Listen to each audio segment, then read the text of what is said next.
Welcome to Marvel Source, I'm Bifna, and today we're starting a dive into the Eternals. With the movie coming out soon, I wanted to get some people up to speed on what's going on by looking at the first issue in the series by Jack Kirby. And they loosely base the movie off the series, and I mean loosely in a very conservative way. I do feel that the movie is going to dive into a lot of what created the MCU, the universe that these characters live in. But in this story, they're going to look more at the mythology and the beginning of really the idea. So let's dive into issue 1 of the Eternals. Looking at this first pane, the characters that we see at the bottom left have walked into this giant room full of what looks like, I would say, Aztec ruins, but it's not. They are related to the Eternals. The one statue in the middle almost looks like it's flying a stone spaceship, with the others at the bottom kind of leading it. And those little bottom characters right away almost look like Celestials, but like a real primitive old version. As they go deeper into the chambers, they keep seeing these crazy devices. Look at the robots hanging from it. It looks like it's made of stone, very artifact-like, but clearly space-related alien technology. And one thing I really noticed compared to the last page, this guy, he was supposed to be a cameraman, because in the last page he had a camera. He does not seem to have it now. They just dropped that equipment, and then right after he has his camera back again. Very convenient. He must have slung it over his shoulder. I didn't see it, and I'll beg to differ if anyone else did. Now we have Dr. Damien, which is the guy on the left, our Indiana Jones guy. In the middle we got Margot, which is his daughter, and then the cameraman is actually named Ike Harris. And if you already know the names of the Eternals, then you'll see where this is going. Dr. Damien's having none of it. He doesn't think Ike's right in his theories. He's like, oh, you're questioning all of human existence? And Ike's like, yeah, I am. Like, you live on this earth with other forms of life beyond yourself. Stares down the Doctor with this Terminator look, and I want to point out that the Eternals, always in their comics, they have these weird drawn faces. I haven't found a comic yet of the Eternals that don't have some wild design for their faces.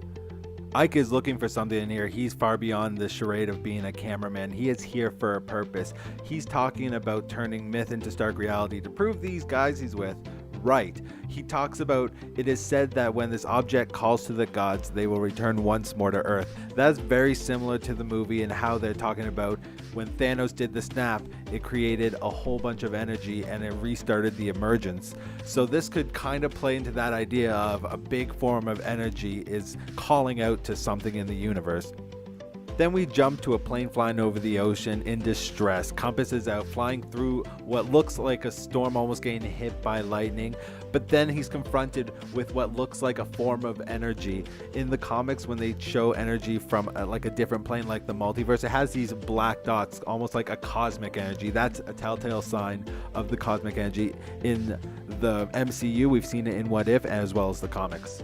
The pilot has no other option. He ejects out of his plane and he's surrounded by that cosmic energy we were talking about, and then apparently disappears in a flash of light. Same with his plane.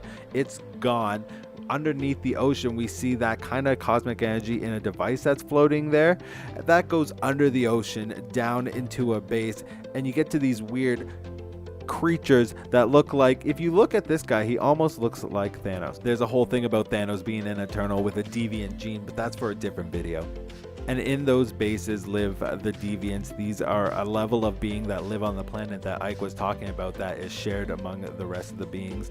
They have a deviant gene in them that doesn't allow them to replicate when they give birth to another deviant any of the genes previously, so every deviant will look different, and some of them almost look human-like this blue one, and that reminds them of the fact that they're never gonna have these proper genes, and they call it a curse.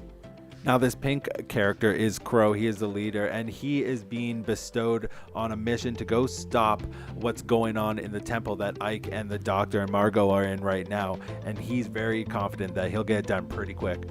Crow heads out from the underwater base to try and get to the temple where the others are at, to stop them from starting the beacon that could bring the Celestials. And then we're back at the God Chamber with Dr. Damien, Margot, and Ike, with Ike opening up this view to the cosmos, what looks like planets aligning, trying to really convince Dr. Damien and Margot about what's going on in front of them. Ike is trying to explain more of the lore about these temples to these archaeologists, explaining how the Incas, the people that used to live around the area of these temples, were watching over it, waiting for the beings that created them to return, and they had never returned, and the Incas eventually vanished from history.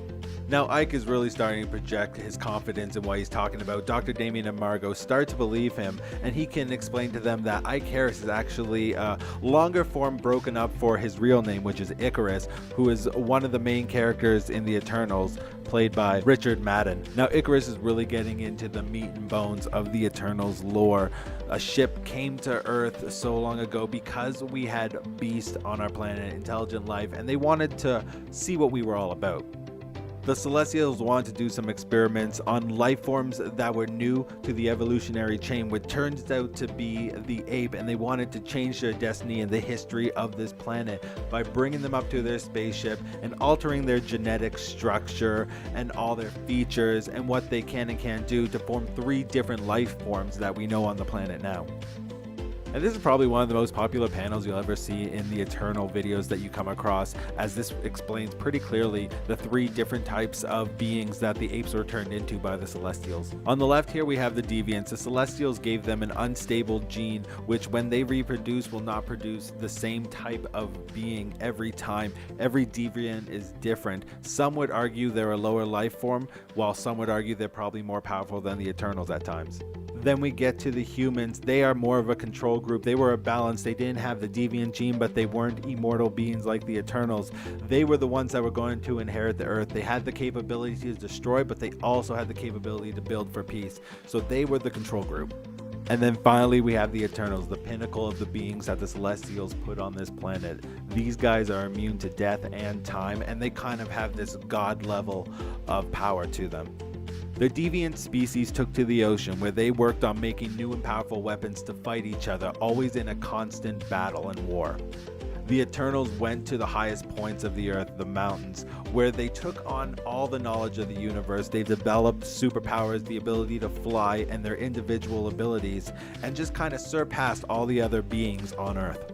And then as humans, we're just left to do what we do on Earth. We were fighting, we did our wars, we developed as a civilization, but we're not here to talk about humans. We already know how that story plays out. Icarus is going on to explain to Dr. Damien and Margot that that wasn't the only time the Celestials came to the planet. There was a couple times where they came to check up on what they have done. But before Icarus can get really deep into it, the reflector screen is showing him that there's a ship coming, which he is saying is the ship of the gods. That's the Celestials coming back. The beacon has been lit. They're on their way. But Crow is almost there, and he could possibly stop what's going on and prevent the Celestials from arriving.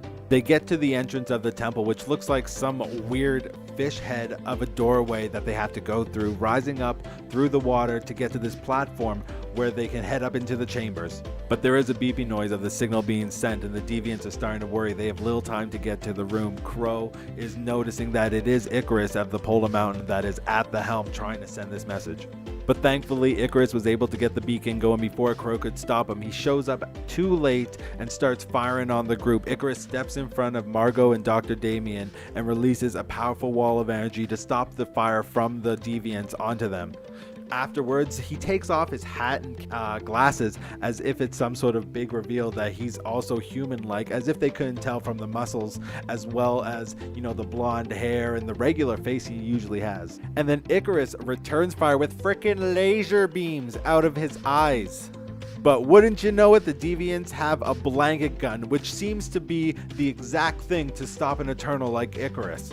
Now, taking his well-thought-out opportunity from an Eternal that's covered in a blanket, Crow heads for the beacon to try and stop it, but Margot and Damien are there to help. Damien firing away at the Deviants while Margot's trying to get this blanket off of Icarus. Suddenly, the earth starts to shake. That ship that was on the monitor earlier has reached the Inca temples and is firing down some sort of beam of energy onto the surface. Everyone gets out of the temple to see what is going on, and I really like what they say in this panel. The witnesses to the event stare at what is happening, unable to absorb what this means to their lives, to the existence of all life on Earth. For the gods tower over time itself. They can only be met with hushed silence because they don't know what this means for all of existence. In this last panel, they'd like to point out that it was all 3 forms of life, the Deviants, the humans, and the Eternals, that are here to see what is going on, to witness this astronomical event.